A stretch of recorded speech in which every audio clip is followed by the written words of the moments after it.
और वीडियो हम अपडेट करने जा रहे हैं। आज है 21 मई 2024, 21 मई 2024, ठीक है। और वीडियो में आज हम टॉपिक है हमारा 1 रुपीज़ के नोट्स के ऊपर। जैसे 5 रुपीज़ के नोट्स को हमने एक वीडियो में कवर किया था, जिसमें आपको सारे 5 रुपीज़ के रिपब्लिक इंडिया के जो नोट्स है उसके बारे में मैंने जानकारी बताई थी। जिन लोगों ने वो वीडियो नहीं देखा है, देख लीजिए। बहुत सारे लोग वो वीडियो देखने के बाद 5 रुपीज़ के पुराने नोट्स के फ़ोटो मुझे भेज रहे हैं। फिर से वही गलती, सिर्फ वीडियो को देख लेते हैं और फ़ोटो भेज देते हैं। वीडियो में मैंने हर एक नोट बताई है, उसको आपको थोड़ी सी मेहनत करके चेक करना है कौन सी नोट आपकी उससे मैच कर रही है। मैंने उसमें सिग्नेचर भी बताया है, कौन से प्रीफिक्स से कौन से इंसर्ट से है, वो सारी चीज़ें बताई है, ठीक है। और ये बता दूं, मैं आपको नोट्स को मैं बाय नहीं करता हूँ। हाँ, कोई रेयर नोट होगी तो बात अलग है, लेकिन जनरली जो 5 रुपये के ट्रैक्टर वाले नोट जिसको हम बोलते हैं, या जो भी गांधी जी के फ़ोटो वाले भी जो नोट होते हैं विदाउट ट्रैक्टर वाले भी 5 रुपये के, वो अगर आप बेचोगे ना यूएनसी कंडीशन में, आपको शायद 5 रुपये का 7-8 रुपया मिल सकता है, या मैक्सिमम 10 रुपया मिल सकता है। ऐसे कुछ डीलर है जो बाय करते हैं, ठीक है। और रह गया बंडल्स, अगर आपके पास पूरे है तो उसका भी 1000-1200 जनरली वो लोग देते हैं। लेकिन मैंने आप लोगों को जो बताया है कि उसमें आप लोगों को सिग्नेचर भी देखना है ना। सारी चीज़ें जो मैंने बताई उस हिसाब से, अगर कोई पुराना हिरन वाले में भी देखिए, आपको मैंने बताया था 4,500 रुपये बुक में प्राइस है, तो वैसे नोट को आपको 40-50 रुपये में नहीं बेचना है। ये बात का भी ध्यान रखना है, ठीक है। भले ही वो सिंगल नोट क्यों ना हो, वो आपको एक अच्छा पैसा दिला है। तो ऐसी कोई नोट्स या उनका बंडल आपके पास है तो आप हमें बता सकते हैं, ठीक है। या उन पुराने नोट्स में फैंसी नंबर की अगर कोई नोट आती है तो काफ़ी अच्छा पैसा आपको उसका मिल सकता है, क्योंकि वो एक नोट अगर 4-4,500 बुक में प्राइस दी है नॉर्मल नोट, तो अगर उसमें मान लीजिए 786,000 या 000 मिल जाता है, या 777 मिल जाता है, तो मेरे हिसाब से उसका भाव डबल ट्रिपल भी हो सकता है, ठीक है। यानी 10-15 हज़ार तक भी एक नोट का भाव जा सकता है, डिपेंडिंग ऑन कंडीशन कि नोट किस कंडीशन में है, ठीक है।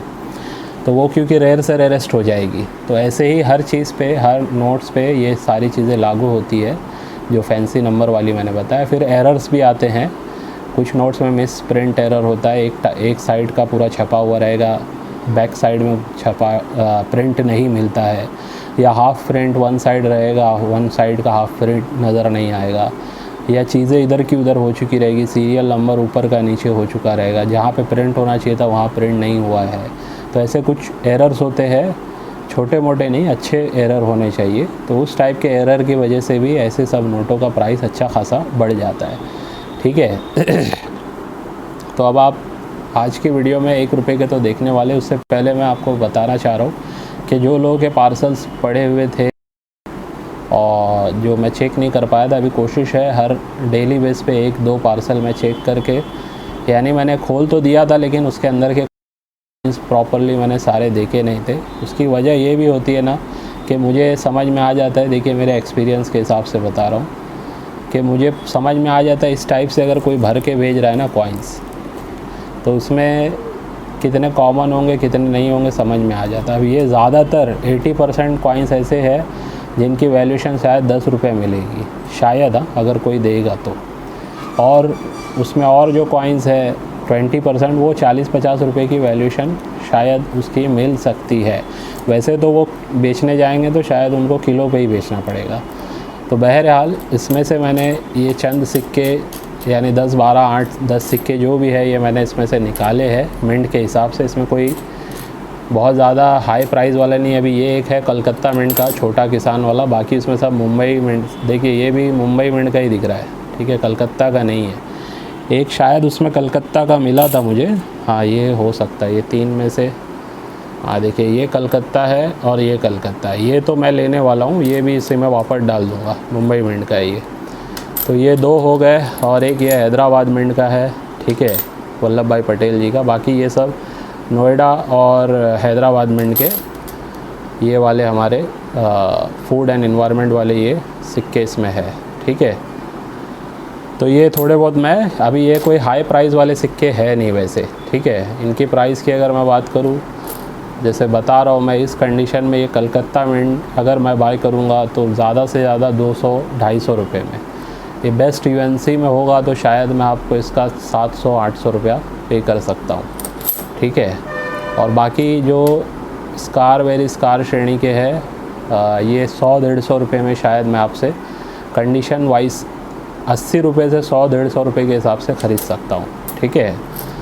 तो ऐसा नहीं है कि मतलब सिक्के बिकते नहीं हैं, थोड़े बहुत किसी की वैल्यू कम रहती है, किसी की ज़्यादा रहती है, वो सारी चीज़ों को आपको देखना है।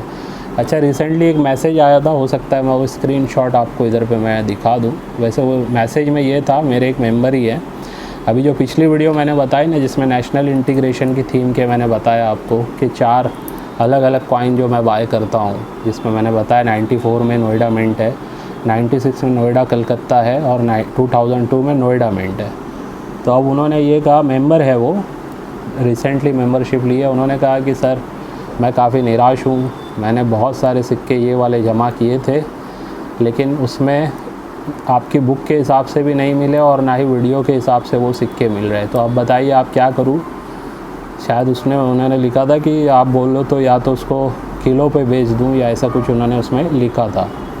तो उनको निराशा हुई है एक हिसाब से कि उन्होंने बहुत सारे सिक्के जमा किए, उसमें वो वाले सिक्के उनको मिले नहीं है और वो ये बोल रहे थे कि बुक के अकॉर्डिंग सिक्के नहीं मिल पा रहे।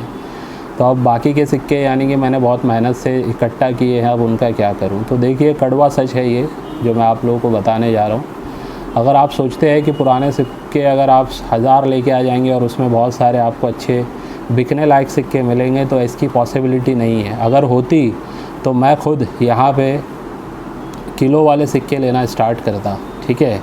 लॉट के लॉट मिलते हैं, 10-10 किलो 20-20 किलो के सिक्के लोगों के पास रखे हुए, 50-50 किलो भी रखा हुआ है।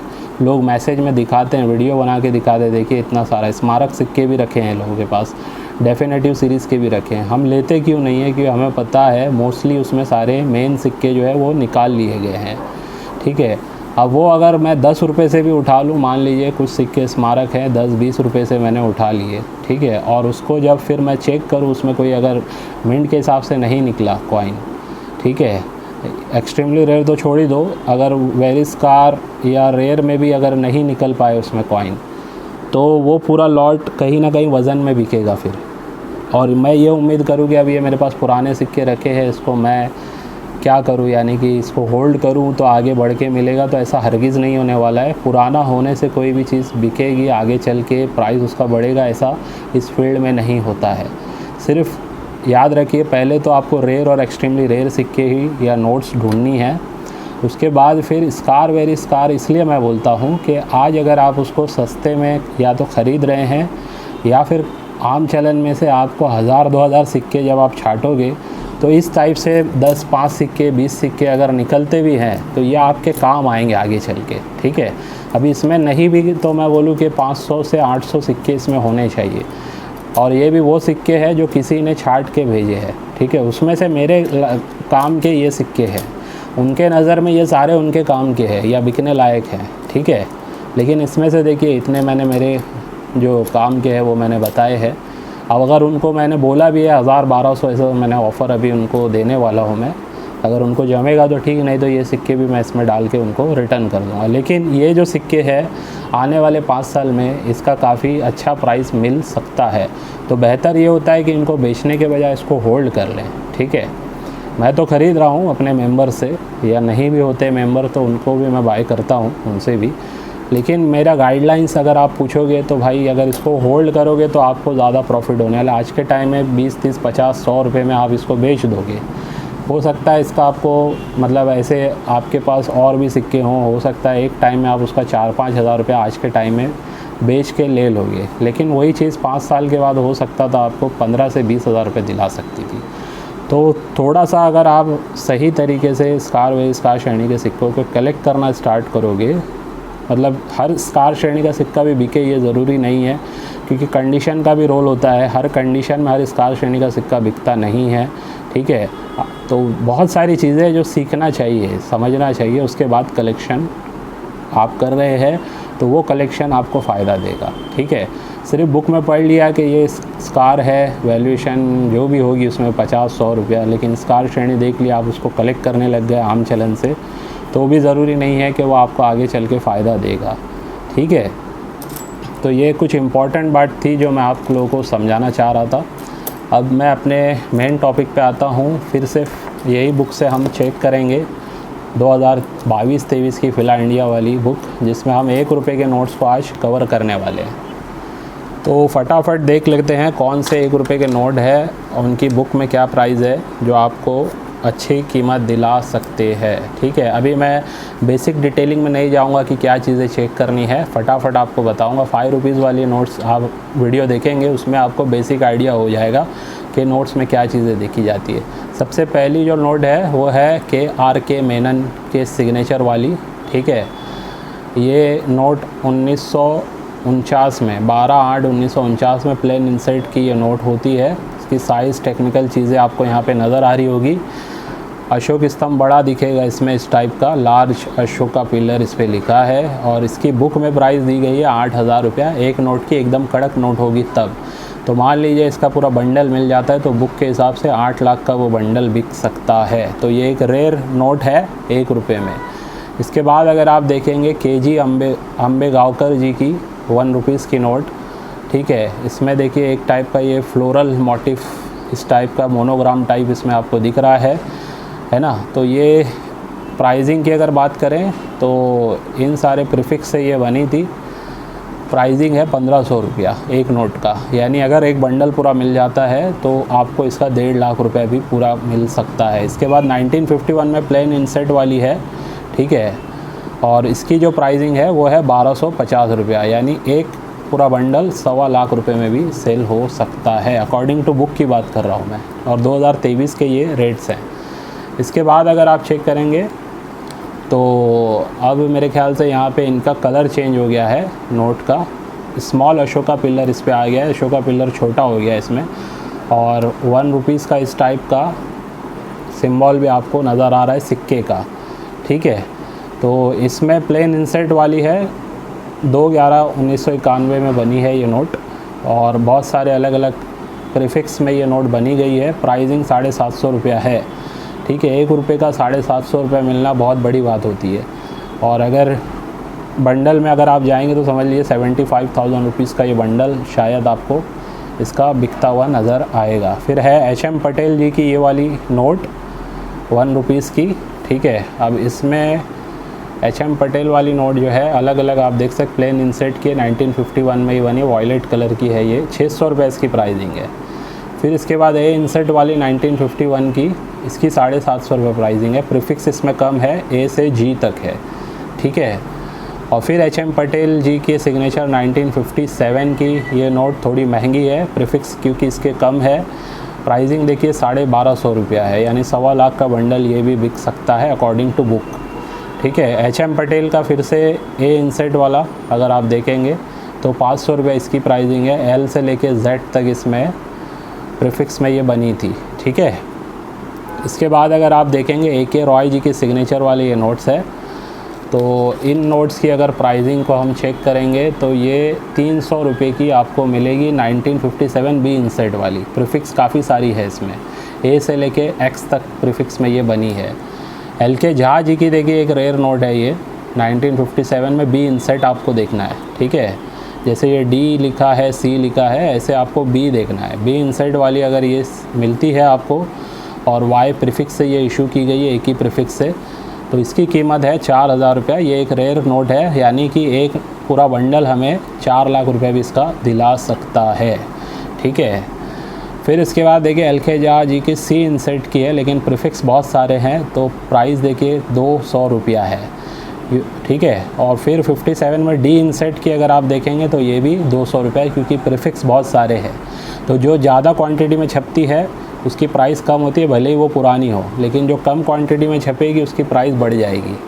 ठीक है, रेयर जितना होगी उसकी उतनी प्राइस ज़्यादा होती है, यही मेन होता है। एस बुथलिंगम सबसे फेमस नोट 1 रुपये में 1964 में बी इंसर्ट की अगर हमें मिलती है, बी इंसर्ट वाली, तो ये बुक में अभी देखिए प्राइस सिर्फ एक ही प्रीफिक्स से ये भी बनी है, इसकी प्राइस बेस्ट कंडीशन में 12,000 रुपये दी हुई है, यानी नॉर्मल कंडीशन में फिर भी ये 2-4 हज़ार रुपये आपको दिला सकती है। इस टाइप की ये एक नोट है। और अगर इसका पूरा बंडल यूएनसी कंडीशन का मिल गया तो बुक के हिसाब से 12 लाख का ये बंडल होता है। तो मेरे हिसाब से ये सबसे महंगी नोट है, ठीक है। याद रखिए एस भूतलिंगम ओरिजिनल होनी चाहिए, डुप्लीकेट भी बहुत आती है, ये बात का भी आपको ख्याल करना है। बी इंसेट में 1964, फिर 1965 में एस भूतलिंगम जी की ही सिग्नेचर में बहुत सारे प्रीफिक्स से बनी हुई नोट, ये 200 रुपये प्राइस रखती है। अब आप अगर सिर्फ एस भूतलिंगम देखोगे और सोचोगे मुझे 12,000 मिले, तो ऐसा नहीं है। 1965 में बी इंसेट वाले का 200 है, 1964 में बी इंसेट वाले का 12,000 है। तो ये फ़र्क करने भी आपको आना चाहिए, ठीक है। फिर एस जगन्नाथन जी की सिग्नेचर की ये नोट है जो आप देख रहे हैं, एस जगन्नाथन जी की सिग्नेचर वाली। अच्छा, एस भूतलिंगम में एक और है 1966 में प्लेन इंसर्ट वाली, जो काफ़ी सारे प्रीफिक्स से बनी है और जिसकी प्राइस 100 रुपया है न्यू कंडीशन में, यानी एक बंडल इसका 10,000 तक बिक सकता है। ये वाला 20,000, ये वाला 10,000, ठीक है। और इसके बाद जो एस जगन्नाथन जी की सिग्नेचर वाली ये नोट है इसकी डिटेलिंग में अगर हम जाएंगे तो देखिए इसकी प्राइस 100 रुपया है, क्योंकि ये काफ़ी सारे प्रीफिक्स से बनी है। फिर इसके बाद वाली जो है 1968 में ए इंसर्ट वाली, इसके प्रीफिक्स कम है जिस वजह से इसकी प्राइसिंग 400 रुपये तक जाती है। और आई जी पटेल जी की बी इंसर्ट में अगर आप देखेंगे तो 100 रुपया प्राइसिंग दी गई है, क्योंकि काफ़ी सारे इंसर्ट से ये वाली नोट बनी है। फिर आई जी पटेल जी की अगर आप देखेंगे तो 1969 में बी इंसर्ट से भी अगर आप चेक करेंगे तो ये 75 रुपीज़ की प्राइसिंग रखती है, ठीक है। फिर 1969 में प्लेन इंसर्ट वाली है, ये भी अलग अलग प्रीफिक्स से बनी हुई है, ये भी 75 रुपीज़ एक नोट प्राइसिंग रखती है बुक के हिसाब से। इसके बाद जो हम देख रहे हैं वो आई जी पटेल 1969 सी इंसर्ट वाली अगर आप देखेंगे तो ये भी 75 रुपीज़ की है, ठीक है। 1969 की सी इंसर्ट वाली, प्रीफिक्स अलग अलग है इसमें। आई जी पटेल 1970 की सी इंसर्ट वाली, यही बड़े सिक्के वाली नोट है, ठीक है। प्राइसिंग की बात करें तो 75 रुपीज़, यानी एक बंडल की कीमत इनकी जो है 7,500 रुपया होता है।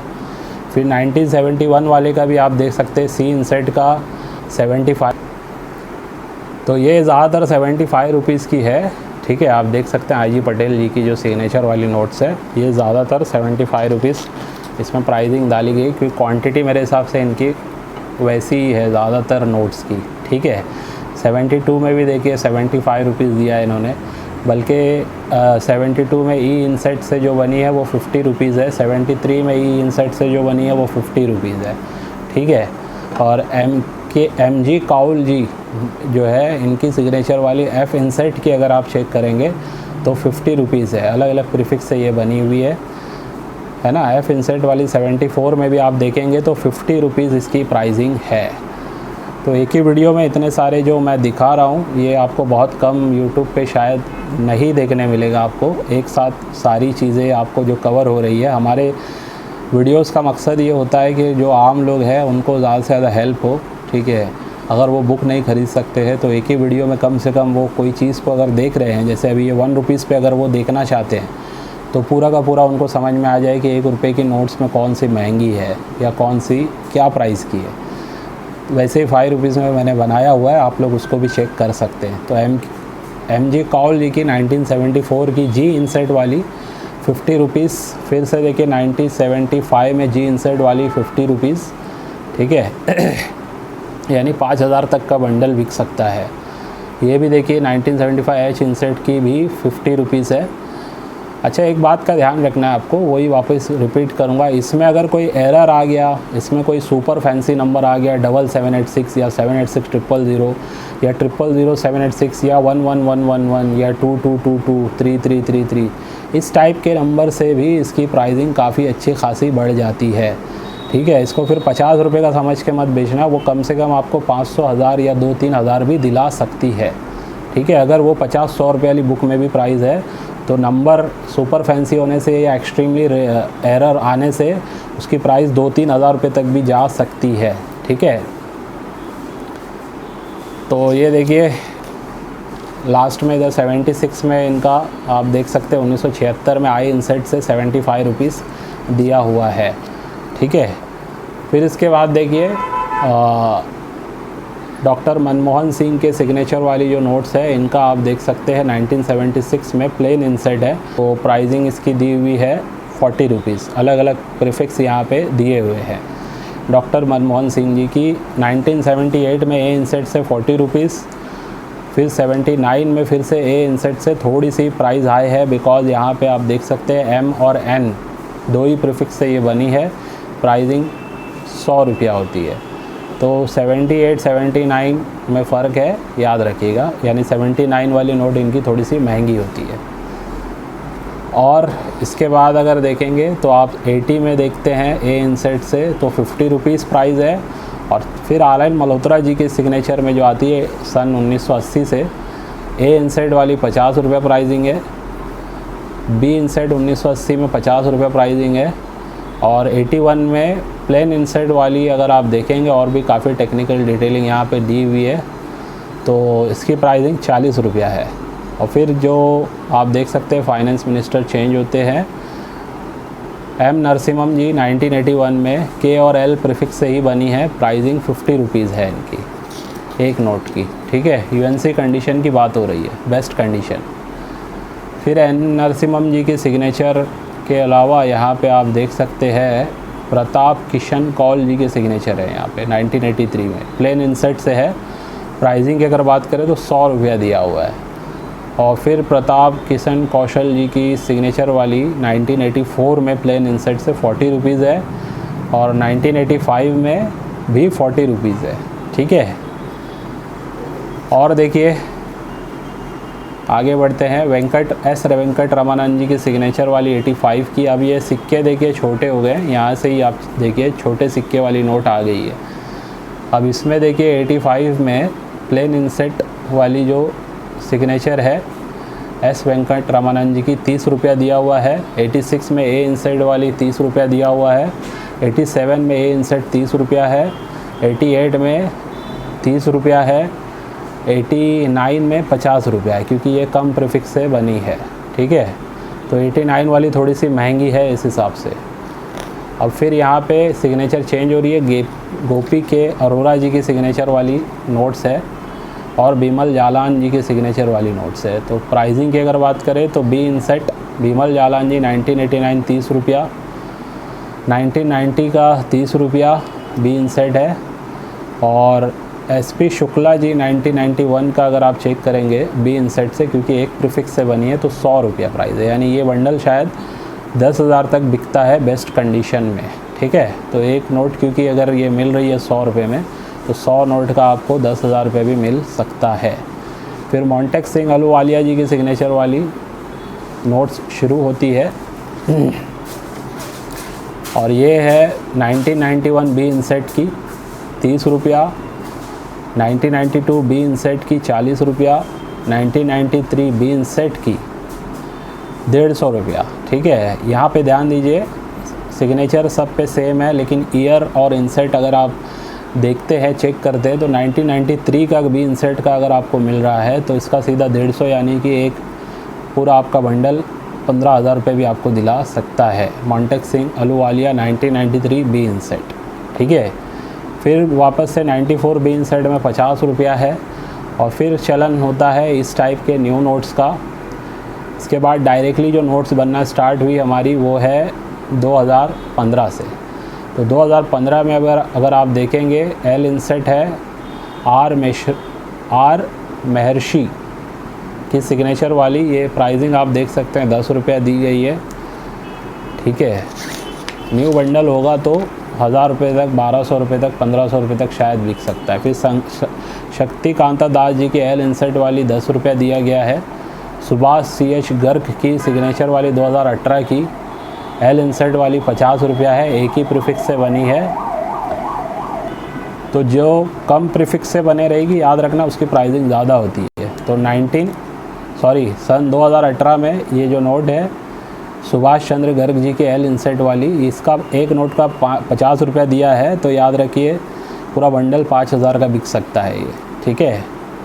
फिर वैसे ही 2019 में बनी हुई एल इंसेट से इसका भी 50 रुपया है, और एक ही इंसेट से बनी है बी इंसेट से, ठीक है। इसके बाद है अटानु चक्रबोर्टी, इनके सिग्नेचर वाली 2020 की एक ही प्रीफिक्स से बनी हुई 50 रुपये इसकी भी प्राइस है, ठीक है। तो ये सारे नोट्स की डिटेलिंग यहाँ पे दी गई है सन 2020 तक। तो 1949 से लेके 2020 तक हमने देखा कि जो नोट्स है 1 रुपये में वो क्या प्राइसिंग के होते हैं, ठीक है। और ये कुछ यहाँ पे इन्होंने फ़ोटो डाला है government of India currency notes. ये होता है 10x10 पैकेट, आई 1000 नोट्स का पूरा पैकेट है ना, उसके ऊपर शायद इस टाइप का रैपर होता है, लेबल होता है। तो इस टाइप का लेबल भी अगर लगा हुआ है और अंदर पूरा पैकेट है तो समझ लीजिए वो ओरिजिनल पूरा गवर्नमेंट की तरफ से बन के निकला हुआ, मिंट की तरफ से निकला हुआ वो लेबल है, ठीक है। अच्छा, 1 रुपये के नोट्स की बात जहाँ तक होती है, ये अलग टॉपिक है। इस पर सिग्नेचर गवर्नर के नहीं होते, फाइनेंस सेक्रेटरी के होते हैं। तो वो क्यों होते हैं, किस लिए होते हैं, इस पर मैंने पहले भी वीडियो डाला है बहुत टाइम पहले। तो उस पर अगर आप जाके देखेंगे तो काफ़ी अच्छी डिटेलिंग उसमें आपको देखने मिल जाएगी। तो ये थी हमारी आज की वीडियो, जिसमें मैंने आपको नोट्स के बारे में तो बताया ही, लेकिन सिक्कों के बारे में या नोट्स से भी आप उसको रिलेट कर सकते हैं कि जब तक आप इस टाइप की डिटेल नहीं जानेंगे तब तक आप सिक्के या नोट्स को, सही सिक्के या सही नोट्स को अलग नहीं कर पाएंगे या उनसे फ़ायदा नहीं ले पाएंगे। पुराना बहुत सारे नोट्स आज भी लोगों के पास रखी है, कुछ लोग उसको बेवकूफ़ी में ऐसे ही किसी को दे देते हैं, यानी 1 रुपये का अगर 2 रुपये भी मिल रहा है तो बहुत है समझ के दे देते हैं, ठीक है, क्योंकि उनके यूज़ में नहीं है। और कुछ लोग ये समझ के 20, 30, 50 रुपये में ख़रीद लेते हैं कि उनको लगता है कि इसमें बहुत कुछ अच्छा निकल सकता है, जबकि उनको उस चीज़ का पता नहीं होता है कि इसमें हो सकता है वो शॉर्टिंग करके रखा हो सामने वाला, तो बहुत सारी चीज़ें काम की नहीं होगी उसमें। तो ये चीज़ों की वजह से मैं आप लोगों को गाइडलाइन देने की कोशिश करता हूँ कि कम से कम